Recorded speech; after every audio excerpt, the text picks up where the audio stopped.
When it comes to training new agents, how do you integrate new customer service agents into your system while ensuring they uphold your high standards? Everything about our training from day one is focusing on teaching what are the foundational pieces of it, right? These are your core foundational training pieces. And so we call them like one-way protocols. And so, it's kind of like calling it a one-way protocol just implies that, right? There's only one way to do it.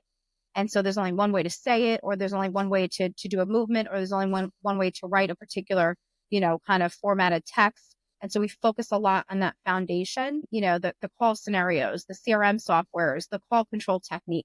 And then we gradually kind of add layers in like role playing and like the call audits and the call analytics and real time feedback to kind of maintain the quality. But it's really all based on a very strong foundation. Interesting. So a strong foundation, and it sounds like you're in the beginning trying to keep it really simple for them, right? Like you're just trying to give them a straightforward way to think about, and maybe even memorize what they need to do so that then as they learn and as that stuff starts to become a little more second nature, they can start to think about some of the advanced types of things to keep in mind. Am I understanding that correctly?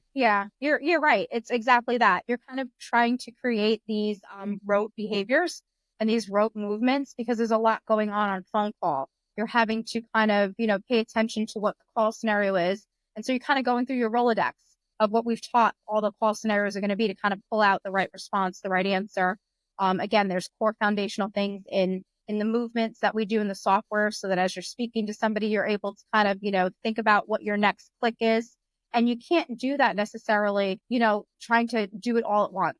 And so there's just parts of interactions that again are just rote behavior. Kind of like when you're driving in a car. I explain it in training. Like it's like when you're driving in a car and you're thinking about your grocery list and you're adding to it, and you're able to still drive the car and not veer off the road when you think about milk, right? Because there's parts of your brain that take over and do that for you while, driving the car while the other parts are kind of making the list. And that's what it is. You want to have that foundation of, I know what to say in this scenario. I know how to respond, or I know where to click and I know what to do. And then there's, the parts of being present in the phone call and having right interactions, but it's kind of bringing it all together. And again, it all starts with some foundational things that are just going to be what you call one-way protocols. There's only one way to do it. The minute you start to sway from that, then every moment of the phone call needs to be live interaction, live engagement, and then you can't multitask, if that makes sense.